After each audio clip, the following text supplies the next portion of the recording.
What the Beep Do You Know About Learning English is a podcast for intermediate to advanced learners of English, and some teachers might find it interesting too. The podcast aims to provide different perspectives on teaching and learning English, and at the same time develop our listeners' English skills. In this episode, we interview Jason R Levine, the teacher, trainer, language explainer, high-stress drainer, knowledge entertainer, the one and only Fluency MC. We talk about rapping your way to English success, meaningful repetition, and the only infix in English. Do you know what it is? Okay, let's start rioting.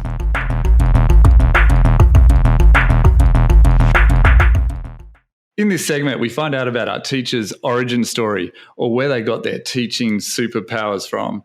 So Jason R Levine, or better known as Fluency MC, what the beep do you know about teaching English? Let's see. I started teaching. The first class of students I ever had was in Brooklyn. It was above a storefront. It was a pretty informal teaching environment. It was students mainly from Central and South America who worked at a factory nearby. And it was a huge class, but I loved it. I had experience in teaching, but not in teaching English as a second language. And I fell in love with it right away, and then went on from there to get my CELTA and my master's, and taught along the way at a bunch of different places in New York City. When I first saw you was like on YouTube with your like stick stuck video. So which way did it sort of begin? Were you a rapper before, or were you the teacher first, then the rapper? I was definitely a teacher first, then a rapper, but I was a DJ before I was a teacher. And a hip hop DJ. So, I hung out with people who rhymed, but I messed around with it, but never seriously. And when I realized I wanted to write songs for my students, I went to hip hop because of the beats, because I made the music, with my DJ experience. And then I can't sing anyway, so rapping was the obvious thing to do. But when I started, I didn't perform in front of students at first at all. I made CDs for them because the whole point was out of class practice anyway. It wasn't rapping in the classroom. And when I demonstrated a little bit for them and with them, but it was all about they're doing it outside of class. And when I did that video for Stick Stuck Stuck, the irregular verb song, it was more the students like, oh, we should make a video. That wasn't like, a typical day in the classroom. Oh, yeah, cool. And then I suppose you then got more involved, in the online world after that point. Right. Well, that was what I was just talking about just now. That was, 2007. I'm sorry, when I wrote that song and made the CDs up until, so that the video came out 2010 or early 2011. As a result, response to that, I made more videos. I reached a bunch of students and teachers in different countries, and then got into social media from there. Are you still teaching in the classroom a lot, or are you more an online teacher now? I'm actually neither of those things as much. I do both of those things, but what I do primarily, like sort of my main job, my main income is doing workshops at schools.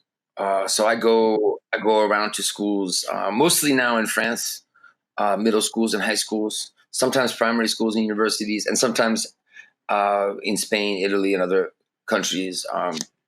But mainly in France. There's a lot of work in France for me right now, which is great because it's closer to home is better.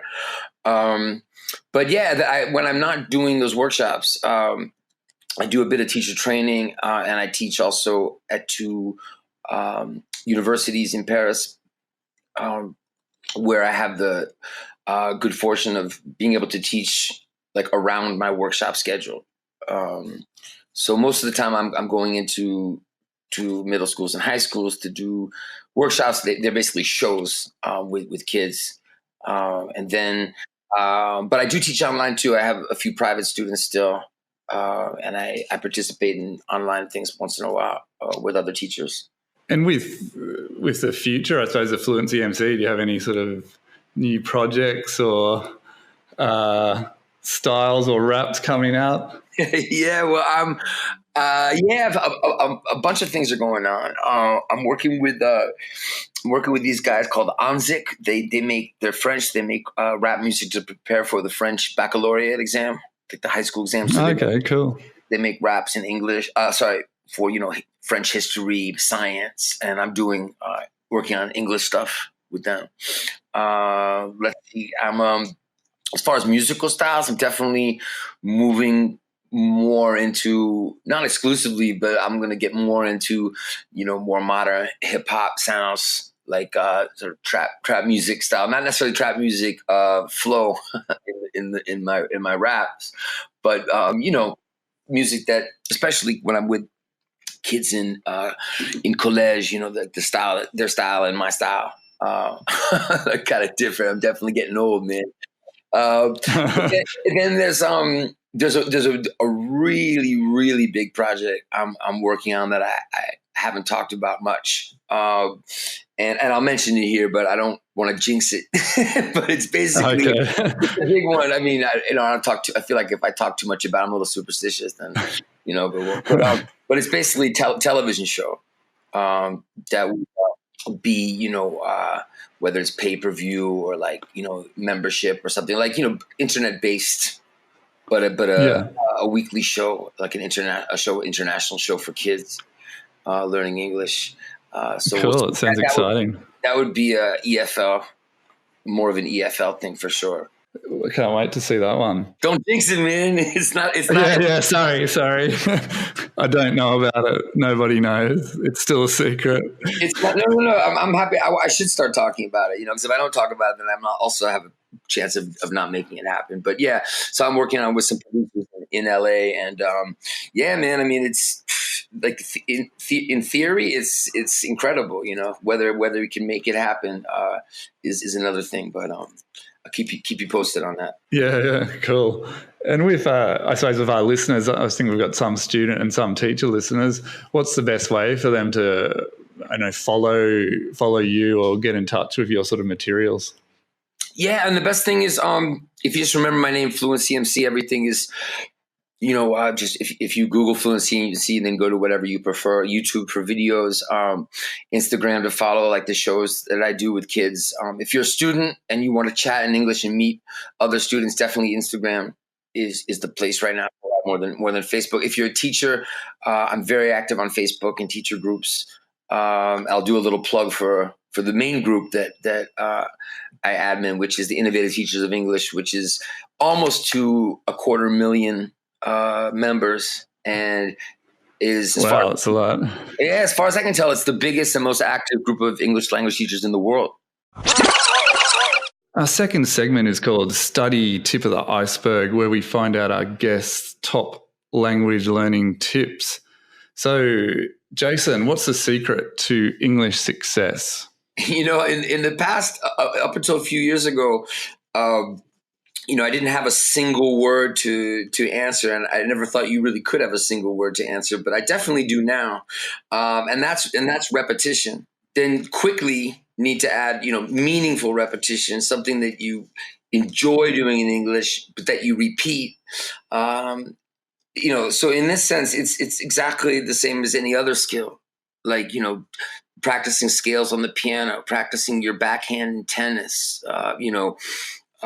It's repetition. You see it in every person that achieves fluency and has high accuracy in the language. You don't see people who have done mindless, repetition, drilling, this kind of thing, because, if it's not interesting, you're not going to do it. And people it's a rare person that does enough repetition with boring, drills and textbook style discourse. So what I'm talking about more is like, a formula I've seen now again and again. It's definitely the best one I've seen so far. So I'll just put it out there first. We can talk about other things too, but is a student who gets into an online game where you need to either chat in English with people to progress, or follow directions in English and understand things in English to do well at the game. And that the game, I'm not saying everyone should learn through games. It's just this example will explain what I mean about repetition. That in order to excel at the game, so the person, if you get addicted to the game, you want more money for the game, you want to do better at the game, you want to meet more people. These are all motivating factors that are not, I need to improve my English. So that's the first thing, that you're motivated to do it. It's more intrinsic motivation, right? You want the game, you're addicted to it, you like it, whatever. It's not, I need to improve my English. But to do better in the game, you need to improve your English. So then what happens, and this is where it's different from many things, is to do better at the game, you need to watch tutorials.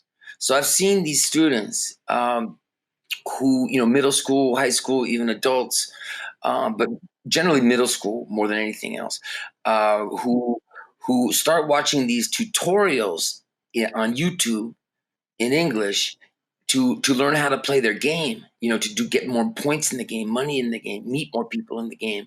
And then they watch the same tutorial 6 times, 10 times.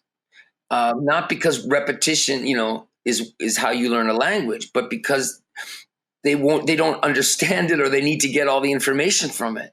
So they just want to repeat it. And those tutorials are filled with all of the basic grammar, phrasal verbs, tenses, prepositions, and those tutorials tend to be, 18 minutes long, 27 minutes long. And they often have 2 or 3 people talking. So I've seen unbelievable results. An extreme example is this friend of my sister, my daughter. My daughter's bilingual. This girl, her parents speak no English in the household. She got into a bilingual program because of what I'm talking about. Because she went from playing this game then to listening to music, to watching series, to now she's doing academic English. But the point is, there are other examples of this too, right? It's like a person who, kids who want to hear the same song again, repeat the same book again, Yeah. I've definitely seen that stuff at school. Like sometimes at our school, you get quite young kids coming in and they're speaking quite fluently, and yet their parents have 0 English. Yeah, and you're trying to work out where does it come from, and often it comes they're either, as you say, playing a type of game or watching cartoon programs and just absorbing all this language, and it just comes out. It's pretty amazing when you see that. It's great, man. Think, how can I unlock that for everyone else? Aha! And that's exactly what I was going to say next. Was when I do teacher training for English language teachers, this is, to me, the most important thing. I try to get them to agree with me that really other things are so small compared to this. How can we hook more students this way?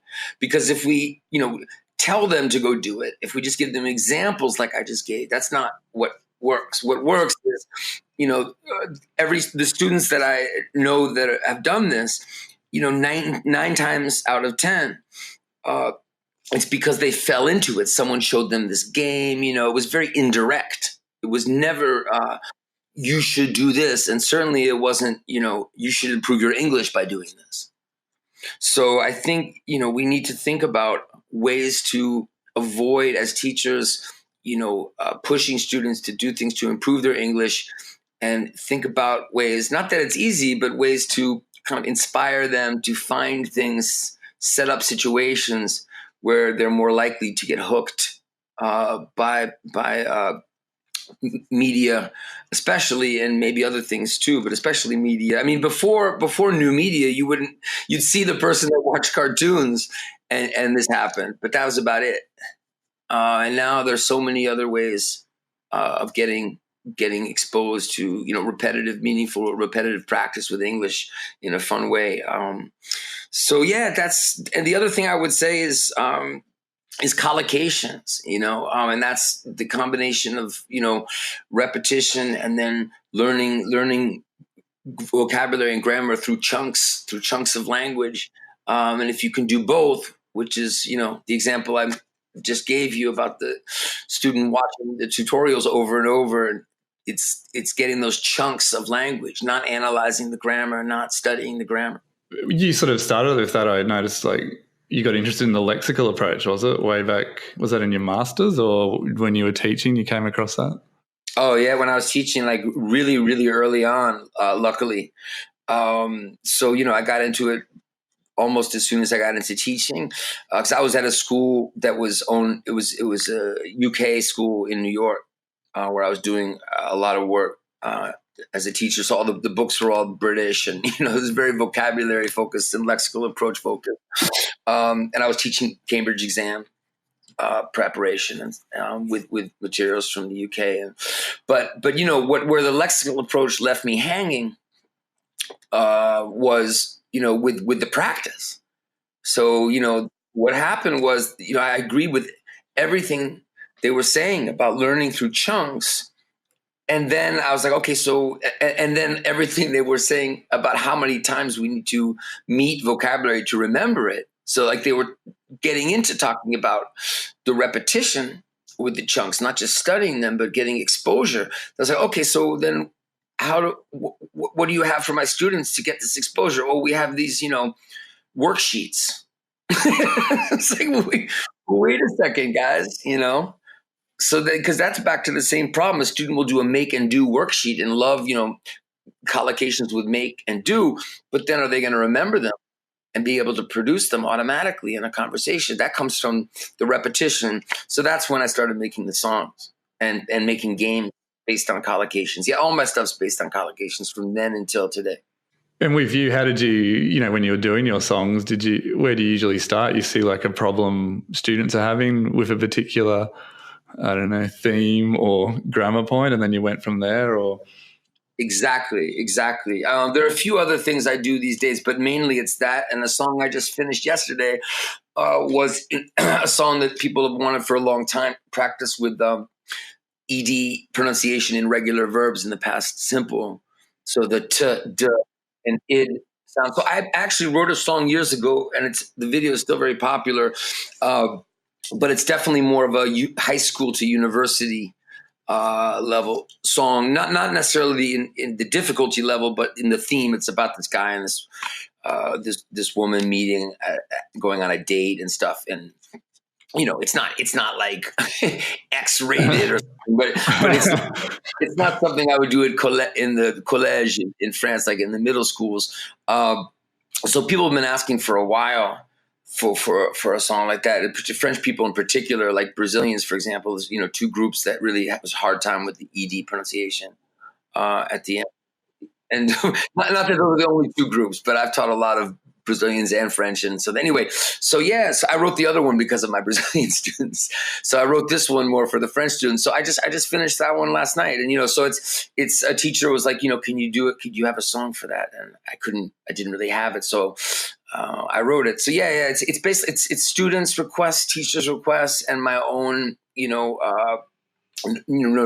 myself noticing areas that are particularly tricky or boring, or, where repetition is going to be the fastest way for students to internalize that grammar or vocabulary. All right. So we've got to get our students to repeat and find things that they're passionate about. This segment is Languaged Unmasked. We find out about our guests' own experiences of learning a second language. So, Jason, could you tell us a bit about your language learning journeys? Sure. Well, I started French class in middle school, we had to choose a language. My parents spoke some French, so I thought that I already knew a couple words. So I thought that would be good. And yeah, I didn't really get into it at first, but I started to. I think mainly not because I was so interested in France or French culture, but I was really interested in English class, like analyzing language early, So I was comparing French and English, so that was fun. Then I continued French through high school. Then didn't use it really. Then I met my wife in New York, and she was from Paris. So, I'm one of those classic, you never know how you might use something when you study it. Your parents tell you, you never know, you might use French one day. I definitely needed French. My kids are bilingual. And then I moved to France. So now I need it. Whereas, before it was helpful, connecting with my wife. Did you find in your French studies, do you like sort of practice what you preach with your, how you teach your English students? Do you take those own words of wisdom? I love that question. Absolutely not. And it's not, but the reason is, I'll tell you, man, it's because I am waiting to naturally get into something French where I just have to keep doing it. So I am practicing what I preach in the sense that, like, I'm not going to try. That doesn't mean I don't try. I speak French on the street. I speak French everywhere, but my French is not improving. It's plateauing. I mean, it's improving a little bit. It would improve exponentially if I were doing meaningful practice. But for me, the idea of meaningful practice is I'm trying to look at falling into it. So like somebody today, in an hour from now was like, oh, you've got to check out this French podcast. I listened to it and I just wanted to hear the next one. Like that's what I'm looking for. Or I should say, I'm not looking for. I'm waiting for that to happen. Waiting for. Yeah. Do you ever get into the French rapping or not? Oh, see, that's the thing. French rap, I'm totally into, but it's not comprehensible input, man. It's like argot, it's dialect, it's all the stuff that hip hop and English is to people who aren't native speakers of English, which is, one of the benefits of what I do, because I'm writing stuff with the English they need for class, tests, the supermarket, and it's comprehensible. So I listen to a lot of French hip hop, man, but I don't really understand it. You're waiting for a French Fluency MC to start putting out. If somebody turned me on to someone doing what I do in French, you know what I mean? But I'm definitely doing this experiment now. My French is good enough for everyday life here, especially because I'm not working in a French company. I work with English teachers and English students. So, I'm definitely not going to push myself to try to learn more French because I'm really curious about getting more insight into the idea of just getting hooked on something naturally. As part of the segment, we often I ask my guests whether they have any uncomfortable or embarrassing stories in their second language, because I see sometimes students can sort of, I don't know, if they have a bad experience in speaking English, they sort of retreat back a bit. So I thought if we can share these stories, people will get more comfortable with making mistakes in a second language. Are you suggesting that my French isn't perfect, Damien? No. It could be 100%. An embarrassing moment in France. I have them all the time. I had one just a few days ago, in fact. Okay, yeah, I was between here and Belgium. And I think, anyway, it doesn't matter. I've been traveling a lot lately. But I was at a school. We finished the workshop. And I was talking in French with, so I usually talk to the teachers in English, but I was talking to the sound guy. He wasn't the sound guy. He did other stuff at the school, but he was helping me with the sound and packing up the equipment. And he was asking me about the show. He liked it. And, he asked me how much I usually make, for the show, because he was interested because he has a friend or his wife maybe who teaches at another school. So he wanted to know how much I charge for a workshop. And I thought he said, how many students do you think you had today? So I said between 50 and 80, because it was actually a small workshop. So I often have 150, 200 students. Oh, yeah. It was even funnier because it was 50 to 80. So I said 50 to 80. He was like, are you crazy? You've got to charge more in this country. Maybe in the United States you would do that. You have to pay for your train. I had no idea what he was talking about. So completely lost. And then I don't know how it happened. I realized what the problem was. I was like, no. I make a lot more money than 80 euros from my workshop. Sure. And with French, do you have any sort of, I don't know, cool expressions in French which we don't have in English? Idioms are definitely a weak point of mine because, again, like that would come more from repetition. I mean, to really remember an idiom well, there's got to be enough repetition of it, whether you see it or hear it, or even if it's in your head. In this case, this one I just like, so I remember it because I repeat it in my head, and it's not that common in French. So you have to be careful with idioms sometimes, right?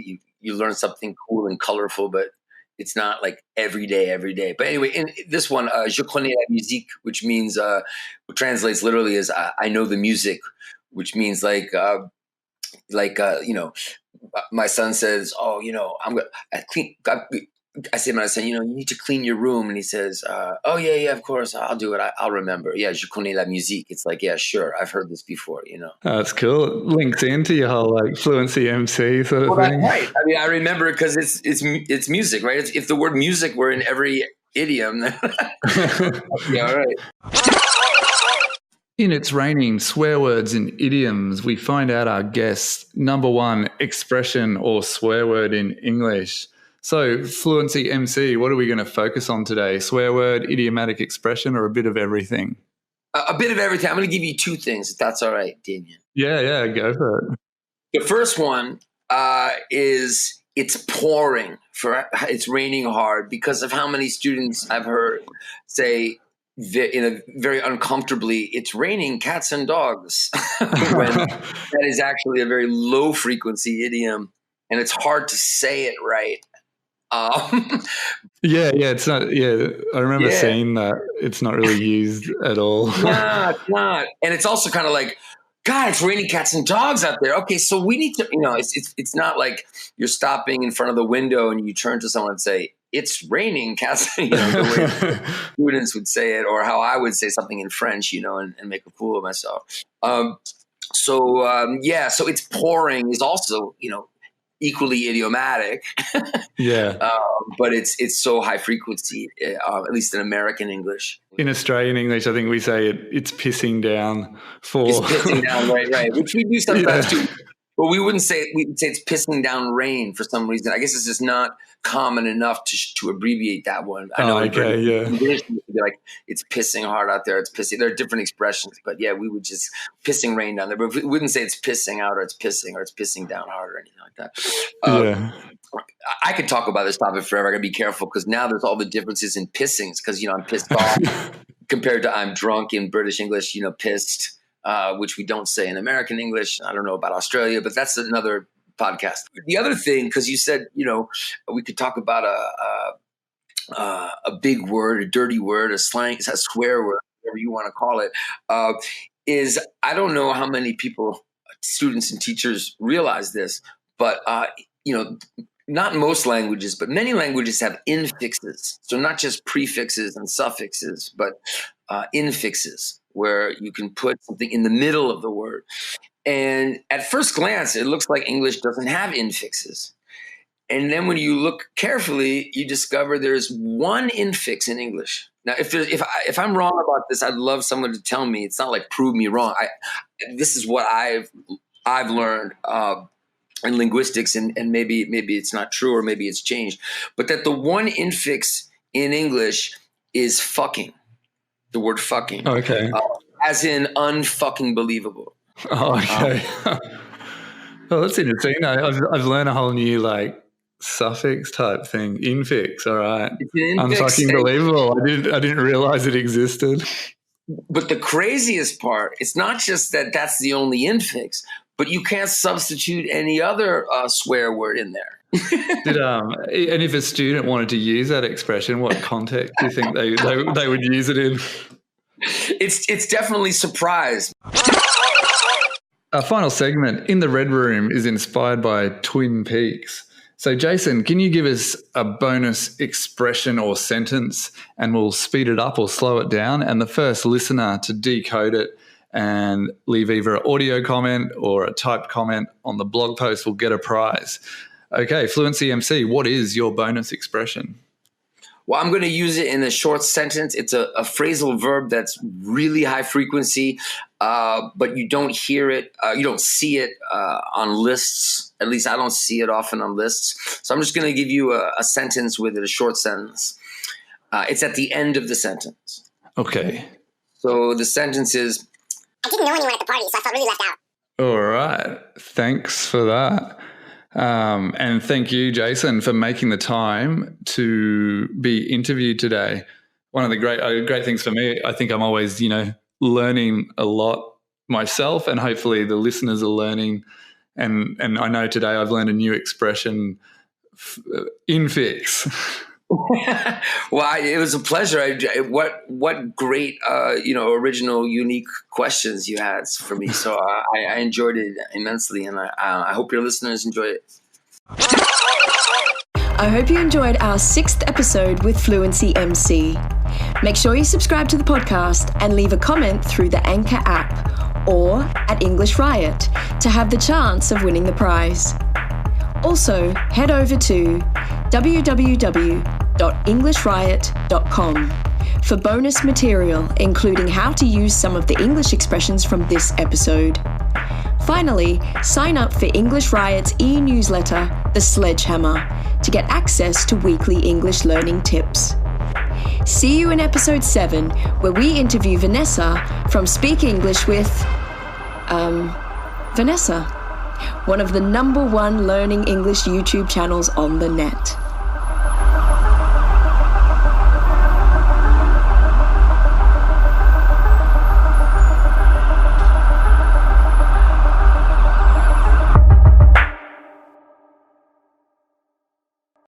The podcast you just heard was made using Anchor.